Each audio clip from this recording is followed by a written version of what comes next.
and chased her down and shot her, like an animal, like he was doing hunting. Heartbroken family members identified the victim as 30-year-old SHANDEL HARRIS, who was at the community center for her daughter's swimming lessons. The victim's mother also accompanied them to the class, witnessing the shooting. The victim was at the pool deck in the pool area because her daughter was attending swimming lessons, and that's why she was there. The husband then showed up to the scene here and then shot her over at the pool.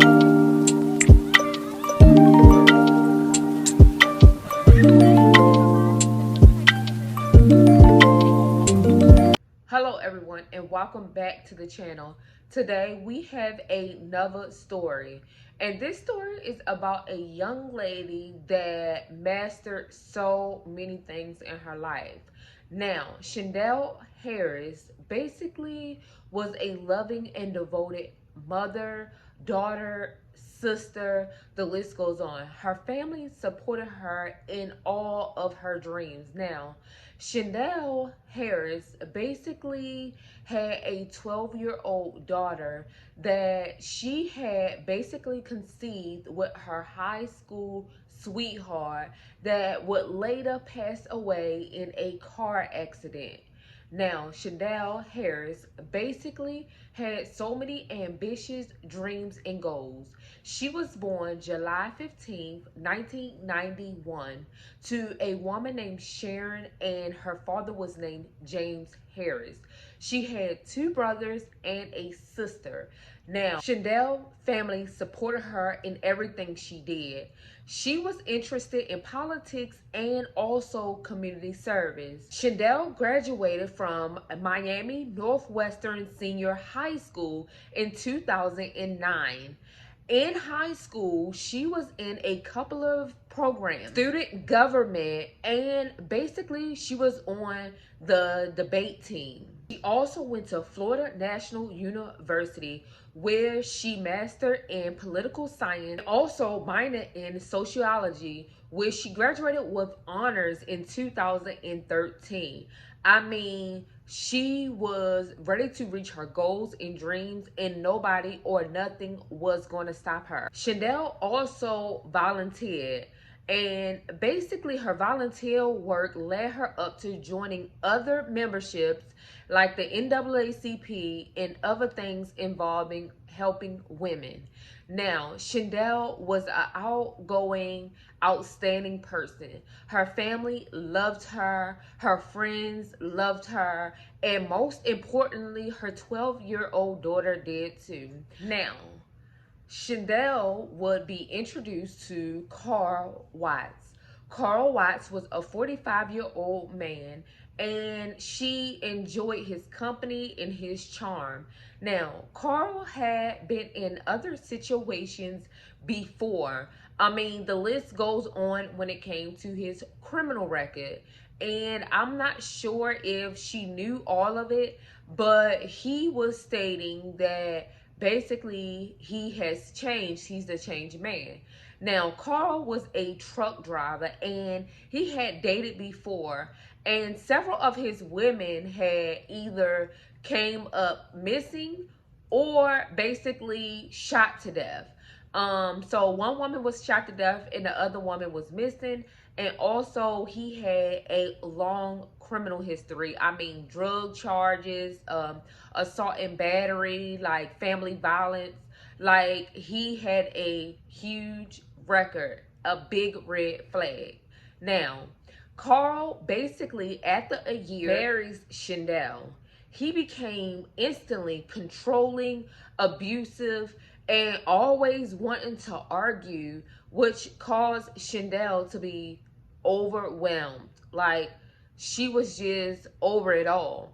And even worse, he was basically a serial cheater.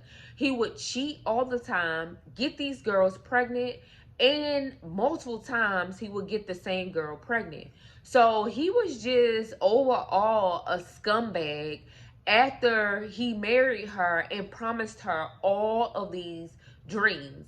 I mean, she was looking forward to Carl being a role model to her daughter that lost her dad in the beginning, and being just a great husband. That's all she asked for, and he couldn't do it. She was basically afraid of him. So the day of April 4th, 2022, she would basically go to a Jewish community center with her daughter, mother, and other friends, family members.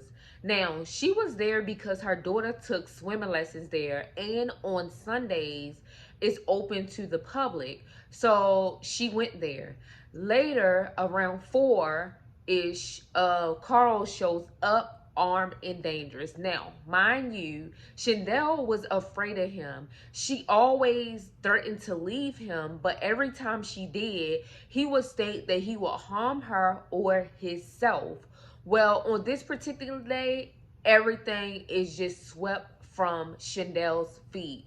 She loses everything. Carl shows up at the community center and basically begs her to drop charges on him because the day before he had wound up stabbing Shandel several times, and she went to the police, made a report, and basically filed for divorce.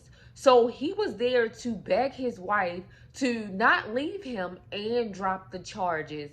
Well, Shandel stood her ground, and standing her ground cost her her life. So Carl pulls out the gun and basically shoots her several times and take off running. Now, she tells him no, and he shoots her to death. I don't know where that would solve her getting back with you, but in his mind, he was thinking, if nobody can have you, then you can't live. But the even worse part about it is he shot her in front of her daughter and mother. I mean, people were out there, and he literally shot her in broad daylight, taking off running. Now, mind you, his girlfriend before Shandel, never been found. Like, never. But he was a person of interest. And another 18-year-old girl was standing at a bus stop, and he attempted to kidnap her, and thank God she got away. Then another girl that he was dating had wound up meeting with her ex, her child's father, you know, parenting, co-parenting, and he got mad, and basically she could never be found again. Like, until this day, they still haven't found her body. Like, they don't know where she went. She just vanished out of nowhere. And basically, he was still out after all of this stuff. So unfortunately, Shandel gave him another chance, but Carl wasn't going to change. So he shot her right in front of her daughter and mother. Now, he runs off, and Shandel's mother basically tried to help her, and she's screaming, somebody help, somebody help, somebody call police. Now, security there basically tracked him down with guns, stopped him in his tracks. So of course Carl couldn't get away because security was all out there. Now they say in this place where it happened at, the Jewish Center, basically have a lot of security, and usually they will be strict. They want to see IDs and everything. But this particular day, which was a Sunday, it's open to the public, so they don't usually do all of the stuff that they do during the week before entering. So that's how Carl was able to get in. Now, Carl Watts had a big criminal history. Like, the list goes on with him. So I really didn't think that he would change, especially, it's like once he get over a certain hump with these women, he tries to take control, become aggressive, and later Carl would now go to court for shooting Shandel. So now Carl goes to court, And basically, he has a public defender. The first time appearing in court, the public defender said nothing. Like, they just let the case go. And they was thinking about charging him with second-degree murder, but later would determine first-degree murder without the possibility of parole. Now, in court the second time, his public defender and other witnesses stated that he was bipolar, and he had other issues aligning to, you know, what happened. And they tried to argue self-defense, but I don't understand how. Basically trying to make seem like he was mentally ill. And so after a while, George went in and determined, and came up with an agreement that he was guilty of all charges. Now, he would then go out, and basically once the judge gave him a sentence, which was life without the possibility of parole for first degree murder, he showed no emotions. He wasn't apologetic. It just looked like he didn't care. Like, whatever. Like, he done this before. He don't care. Like, he showed no type of emotions of killing his 30-year-old wife that has a 12-year-old daughter. And quite frankly, I wasn't surprised because he done got away with so much stuff, and yet kept getting out and not facing jail time or enough jail time. Like, he should have been put away, because if you have a girlfriend that has gone missing and they still can't find her, then another girlfriend that was gunned down and they still haven't found out who gunned her down, then you have your wife that you literally gunned down in front of a lot of people, including her mother and daughter.